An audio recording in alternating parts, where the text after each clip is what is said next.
but they very quickly found out that in fact we are not afraid, and we will fight for our existence, for our rights, for our properties, for our 1800-year-old absolutely. presence in Jerusalem. Yeah.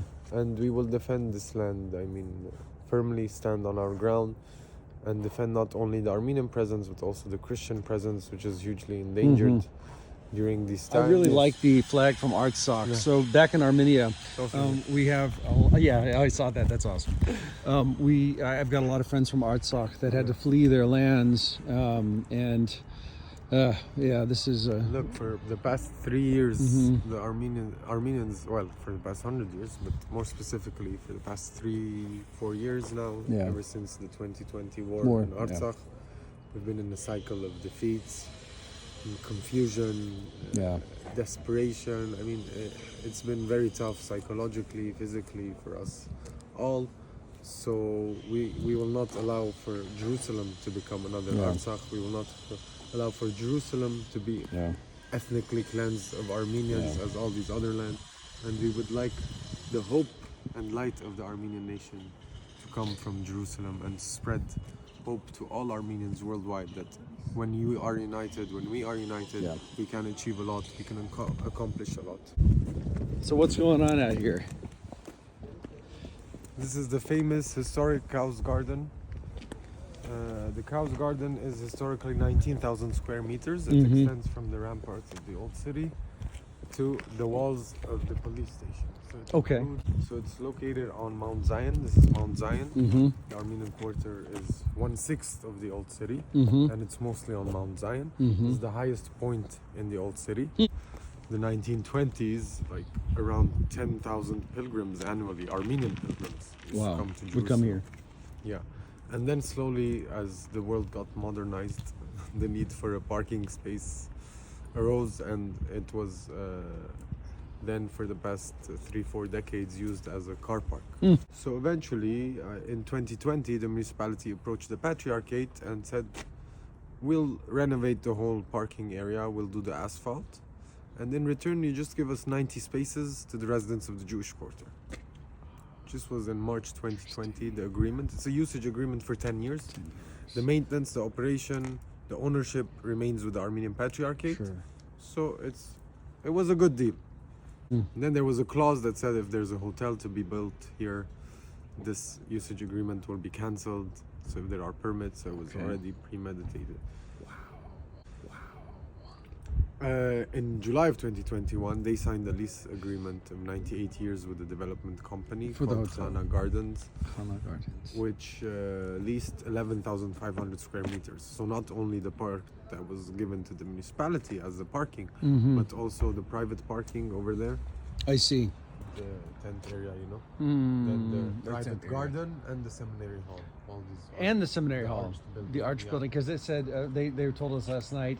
It was the parking lot and what's adjacent to it. So it seems ambiguous. You don't understand exactly. So it's a seminary hall, and then there's a clause in the contract that says the company may use the adjacent lands that do not interfere with the properties of the owner, with the other. Right. It's a very vague clause. It's vague.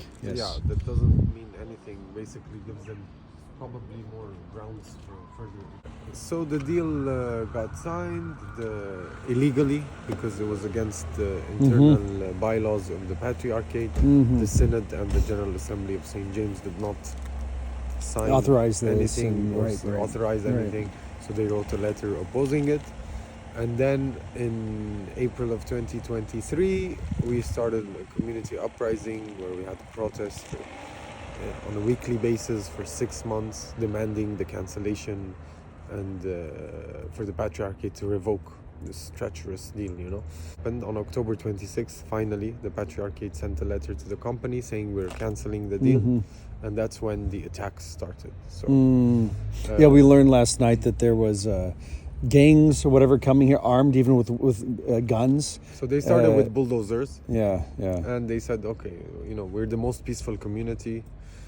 No problems here. The Armenian Quarter is the cleanest, safest. Sure. And one of the most beautiful, if you ask me. And that's in the eye of the beholder.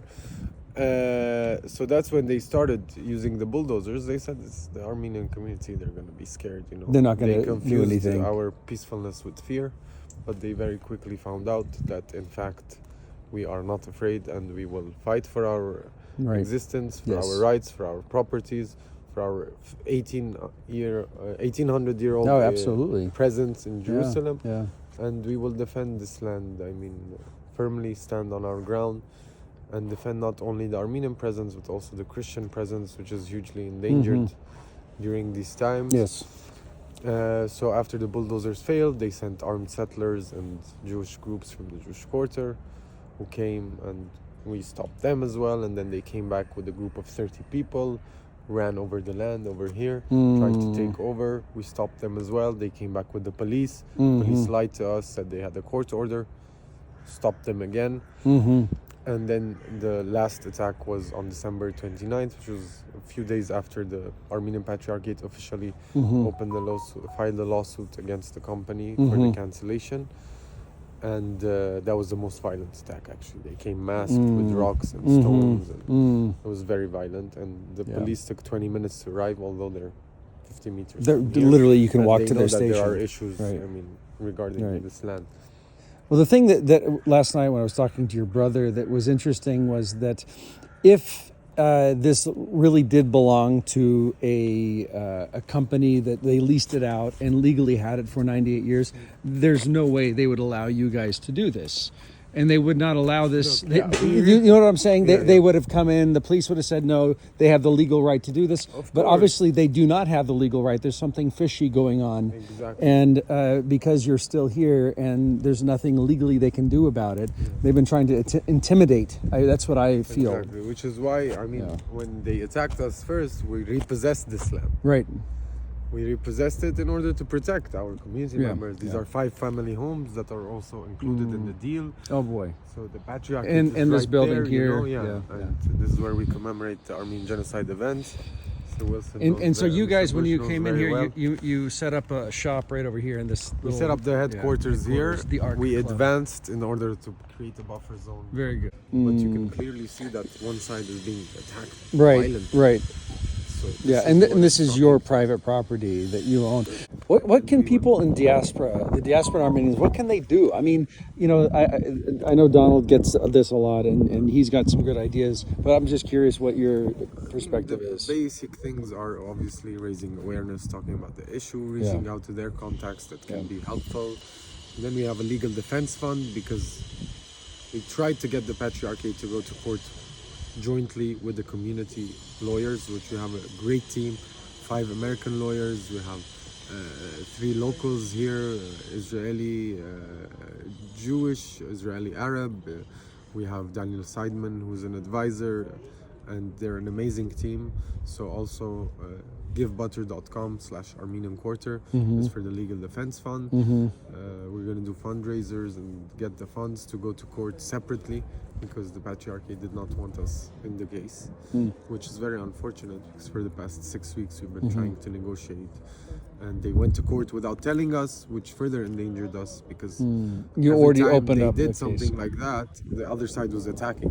So we would have at least appreciated a notice, like, guys, be careful. We went to court, so they might attack, they might do this, but we didn't. But we're here 24 hours, 7 days a week, guarding the land. And this land should stay Armenian. This is what we want. But obviously, there's also the threat of settler violence and settler groups being involved in this, because again, look at the place.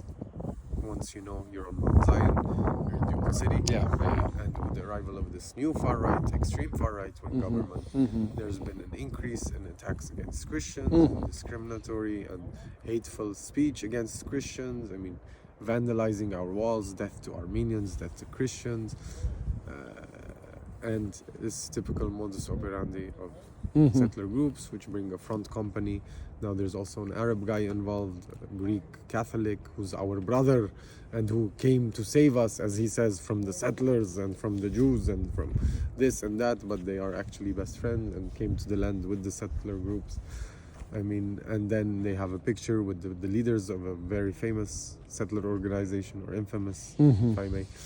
Ateret Kohanim. So you can make your own deductions and conclusions. There's nothing 100% on paper that proves that settler groups are behind it, But that is typically how it's done. would you, if I was going to summarize that, would they be like a nationalistic group that wants to remove any non-Jews from? Of course, they want the complete Judaization of the old city and of Jerusalem. Only Jews, nothing else. Right. Even I think for them, even secular Jews, they don't want. Sure. They want religious, nationalist Jews. This is what they want. And this is what they're trying to do. Today they have partners in the government, unfortunately. And obviously the settler industry as a whole was privatized in order to remove scrutiny and direct backlash towards the government, you know.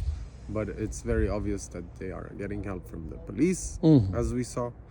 And so hopefully we're getting somewhere. That's good. That's really good. Thank you for the tour and explanation.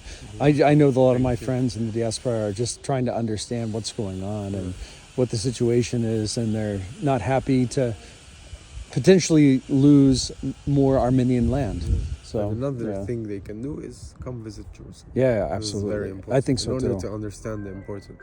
Armenians are equal to Greeks and Latins in every church, the Holy Nativity, the Holy Sepulchre, which for a nation of 10 million compared to all the, a billion followers of Catholic followers in the Orthodox Church. So that's pretty neat. We have a lot of weight here, a lot of wealth, a lot of power that is misused, that is unfortunately we live under an archaic system that everything is decided by one man or even 30 priests that perhaps don't have the experience in real estate and finance and in those dealings, that should perhaps concentrate more on the spiritual